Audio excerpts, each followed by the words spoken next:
these days I meet lot of people जिनको equity में invest करना है बट शुरू कैसे करें नहीं पता। डीमैट अकाउंट खोलने के लिए तो सिर्फ 5 मिनट लगते हैं, बट डीमैट अकाउंट खोलने के बाद क्या, अब स्टार्ट कैसे करें। सो अगर आप इक्विटी में इन्वेस्ट करते हैं या इक्विटी में इन्वेस्ट करना चाहते हैं, this video is going to be very important for you. In this video, I am going to talk about one very good option to invest in equity, but it is one of the very non-popular option to invest in equity. Equity में invest करते समय सबसे important होता है diversification and allotment. मतलब equity में invest करने का पूरा पैसा आप किसी एक शेयर में नहीं डाल सकते, और इक्विटी में इन्वेस्ट करना जितना आसान है उतना ही डिफिकल्ट है सिलेक्ट करना कि एक्चुअली में इन्वेस्ट किस में करना है। ये दोनों प्रॉब्लम को सॉल्व करता है एक बहुत ही अच्छा इन्वेस्टमेंट ऑप्शन, और मेरा personally one of the favourite investment option, जिसका नाम है ETF। ETF मतलब एक्सचेंज ट्रेडेड फंड। अब ये ETF होता क्या है? जैसा कि हम लोगों ने स्टार्ट ऑफ वीडियो में बात की कि एक सबसे बड़ा चैलेंज होता है कि कौन सा शेयर खरीदना है, बहुत सारे ऑप्शंस हैं। अब अगर मैं आपको एक ऐसा ऑप्शन दूं कि जहां पे आपको एक शेयर खरीदना है, पर उस शेयर के अंदर बहुत सारी कंपनीज आ जाएगी या एक पूरा का पूरा सेक्टर आ जाएगा, तो वो कैसा ऑप्शन है?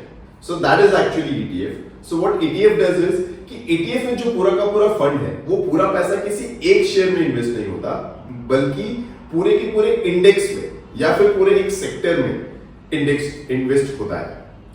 अब एग्जांपल ले लेते हैं हम लोग निफ्टी ETF। तो अगर निफ्टी का ETF, अगर एक यूनिट हमने निफ्टी ETF खरीदा, तो हमने एक्चुअली क्या किया, हमने तो एक शेयर खरीद लिया। हमने किसी और कंपनी का शेयर खरीदा होता, वैसे हमने एक शेयर खरीदा निफ्टी का ETF, बट हमारे एक शेयर के अंदर 50 कंपनीज के शेयर्स आ गए, क्योंकि निफ्टी ETF का पैसा जो होगा वो सभी कंपनीज में इन्वेस्ट हुआ होगा निफ्टी के प्रोपोर्शन में। सो यहाँ पे ये सबसे बेस्ट पार्ट ऑफ ETF होता है, जहां पे हमें डाइवर्सिफिकेशन मिल जाता है। हमारा पैसा सिर्फ एक कंपनी में नहीं गया, हमारा पैसा पूरे के पूरे इंडेक्स में गया। और जैसा निफ्टी 50 का मैंने एग्जांपल दिया, वो तो सिर्फ एक एग्जांपल हुआ, एक इंडेक्स हुआ। ऐसे बहुत सारे इंडेक्स हैं। आप सेंसेक्स के भी ETF में इन्वेस्ट कर सकते हैं, आप बैंक निफ्टी के इंडेक्स में इन्वेस्ट कर सकते हैं, और ऐसे बहुत सारे अलग अलग ETF के ऑप्शंस होते हैं जहां पे आप इन्वेस्ट कर सकते हैं। सो द गुड थिंग कि पैसा एक शेयर में नहीं गया और हमें सेलेक्ट भी नहीं करना पड़ा। मैं यहाँ पे बात कर रहा हूँ बिगनर की भी, क्योंकि कोई बिगनर होगा तो उसको तो पता ही नहीं कि 5000 कंपनीज में से कौन से शेयर्स में मैं इन्वेस्ट करूं। तो यहाँ पे एक बेस्ट ऑप्शन है कि आपने इंडेक्स में इन्वेस्ट कर लिया, तो आपका पूरा पैसा रेप्लिका मिरर इमेज की तरह इन्वेस्ट हो गया पूरे के पूरे इंडेक्स में। एक और अच्छी बात है फिर इसमें कि अगर हम निफ्टी 50 की बात करते हैं, तो आपने शायद रेगुलरली टाइम टू टाइम सुना ही होगा कि निफ्टी 50 के स्टॉक्स भी चेंज होते रहते हैं। स्टॉक्स तो 50 ही है, पर प्लस कोई नया आ जाता है। जैसे अभी रिसेंटली अदानी का शेयर उसमें प्लस हुआ और एक दूसरी कंपनी का शेयर माइनस हुआ। तो हमारे लिए एक और चीज अच्छी हो गई कि ये भी हमें खुद से नहीं करने की जरूरत है। जो ETF कंपनीज है, जो ETF प्रोवाइड कर रही है, वही ये चीज को कर देती है। तो वहां पे अच्छा शेयर कौन सा आना चाहिए और कौन सा कम अच्छा शेयर है, उसका बाहर निकल जाना, वो भी अपने आप प्रोपोर्शनेटली वहां पे हो जाता है। So that is the best part of the ETF, and ETF को समझने के लिए भी ये एक सबसे इजी एक्सप्लेनेशन था। अब हम लोग थोड़े और बेनिफिट्स की बात करते हैं कि ETF में इन्वेस्ट किया तो उससे क्या क्या फायदा होगा। पहला, डाइवर्सिफिकेशन। पैसा जो है वो किसी एक दो स्टॉक्स में नहीं लगा है, बल्कि ग्रुप ऑफ स्टॉक्स में लगा है, तो हमारा पैसा सब जगह पे बट गया। अगर एक दो कंपनी में कभी कोई प्रॉब्लम भी होती है, तो बाकी कंपनीज में वो जो लॉस होगा या अगर अंडर परफॉर्मेंस होगा, तो वो दूसरी कंपनीज के साथ कंपेंसेट हो जाता है। दूसरा सबसे बेस्ट बेनिफिट, मेरा पर्सनली बेस्ट है, मेरा पर्सनली ये सबसे फेवरेट बेनिफिट ऑफ ETF है, दैट इज ETF का एक्सपेंस रेशियो। खर्च, जो हमारा पैसा हमने फंड दिया है, उसका हर साल कुछ ना कुछ उसमें एक्सपेंस लगता है, उसे एक्सपेंस रेशियो बोलते हैं। वो सबसे लोएस्ट है। ETF में एक्सपेंस 0.05 से 0.1% तक है। अब अगर आप म्यूचुअल फंड में इन्वेस्ट करते हैं या दूसरे भी किसी इन्वेस्टमेंट प्रोडक्ट्स में इन्वेस्ट करते हैं, तो आपको पता होगा कि उसमें एक्सपेंस रेशियो बहुत हाई होता है, 1 से 2% तक होता है। मतलब अगर आपने 100 रुपए इन्वेस्ट किया है, तो 2 रुपए हमारे 100 रुपए में से खर्च की तरह माइनस हो जाएगा हर साल, क्योंकि उसे मैनेज करने का एक एक्सपेंस है। बट ईटीएफ में अगर आपने 100 रुपए इन्वेस्ट किया है ना, तो आपका सिर्फ 10 पैसा, जो कि बहुत ही मिनिमल, जो कि बहुत ही नॉमिनल एक्सपेंस है, वही माइनस होता है। So this is personally my favourite benefit of ETF and which makes ETF a better option then mutual fund.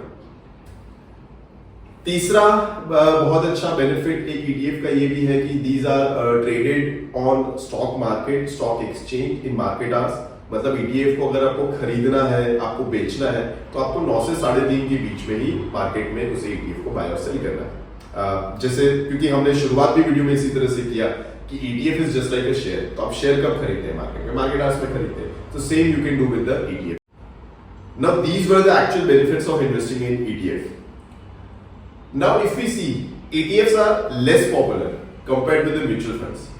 Mutual fund ज्यादा पॉपुलर है, उसके सही है, एड्स भी आते हैं टीवी पे, हम सभी को म्यूचुअल फंड के बारे में ज्यादा पता है।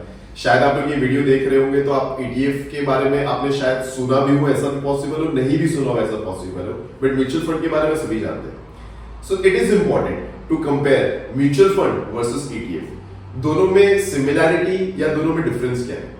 दोनों में सिमिलैरिटी तो सबसे पहले ये है कि दोनों ही इन्वेस्टमेंट ऑप्शन उनके लिए बना है जो इक्विटी में इन्वेस्ट करना चाहते हैं, but they don't know which equities to select, कौन सी इक्विटी को सिलेक्ट करें और किस में इन्वेस्ट करें।